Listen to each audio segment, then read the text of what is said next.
कि नौकरियों के बारे में बहुत भ्रम आदरणीय जयराम ठाकुर जी समय समय पर फैला रहे हैं।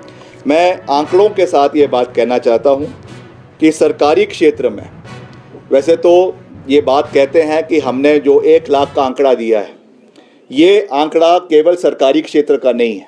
ये आंकड़ा जो है वो सेल्फ एम्प्लॉयमेंट के एवेन्यूज़ प्रदेश के अंदर क्रिएट करने का an opportunity to be given to the youth, चाहे वो पब्लिक सेक्टर में है, चाहे प्राइवेट सेक्टर में है, चाहे इंडस्ट्रीज़ में है। मगर अगर हम केवल सरकारी क्षेत्र की भी बात करें, और मैं आंकड़े के साथ ये बात कह रहा हूँ, और मैं चैलेंज करता हूँ भाजपा के किसी भी नेता को कि इन आंकड़ों पे वो हमसे विधानसभा के सभा पटल के ऊपर डिबेट करे, क्योंकि विपक्ष का विधायक रहते हुए मैंने भी कई बारी हिमाचल के युवाओं के मसले विधानसभा में as a member of the opposition मैंने उठाए हैं। इसलिए मैं ये आपको विद फुल रिस्पॉन्सिबिलिटी ये कहना चाह रहा हूँ कि पिछले 2 साल के कार्यकाल में सरकारी क्षेत्र में 31,000 नौकरियां जो है वो केवल सरकारी क्षेत्र में कांग्रेस पार्टी की सरकार ने माननीय मुख्यमंत्री जी की अध्यक्षता में जो है वो, चाहे वो शिक्षा विभाग है, चाहे वो पीडब्ल्यूडी है, चाहे वो आईपीएच है, चाहे वो फॉरेस्ट है, इसमें क्रिएट की गई है। और कांस्टेंट एंडेवर हमारा ये है कि आने वाले समय में भी हम सरकारी क्षेत्र में और उसके साथ साथ निजी क्षेत्र में भी एम्प्लॉयमेंट के एवेन्यूज़ को आने वाले समय में क्रिएट करेंगे 31,000 2 साल में। और इसके अगेंस्ट 5 साल में भाजपा की सरकार ने सरकारी क्षेत्र में मात्र 20,000 नौकरियां क्रिएट करी है।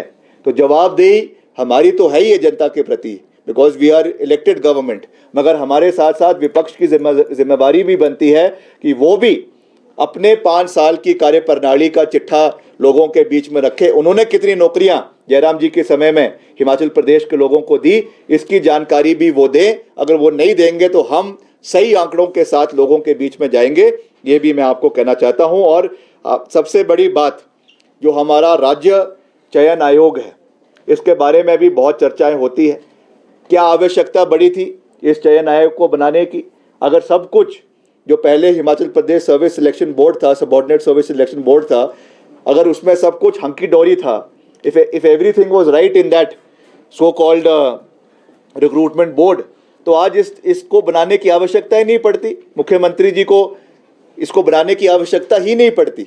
But this step had to be taken because of the malpractices which happened in the previous government. जिस तरीके के घोटाले हुए, पुलिस भर्ती की घोटाला हुआ, कांस्टेबल्स के घोटाले हुए, या और हमारे रिक्रूटमेंट में घोटाले हुए, उसकी वजह से the chief minister was forced, the government was forced to abolish that previous recruitment board and make a new board in Himachal Pradesh। और अब इसकी पूरी प्रक्रिया शुरू हो गई है। इस बोर्ड के चेयरमैन भी बन गए हैं, इस बोर्ड के जो है वो सारे मेंबर्स बन चुके हैं। और जितने 13 पोस्ट कोड्स, क्योंकि बारी बारी ये सारे साथी हमको मिलते रहते हैं, एक सब कमेटी उप मुख्यमंत्री जी की अध्यक्षता में बनाई गई है, जिसमें जितने भी हमारे पोस्ट कोड्स हैं जो लंबित पड़े हैं, उनका जिसमें विजिलेंस के इंक्वायरी नहीं है, या जिसमें 2-3 लोग हैं जो विजिलेंस के दायरे में हैं, उनको छोड़कर हम सब पोस्ट कोड की रिक्रूटमेंट को शुरू करवा रहे हैं।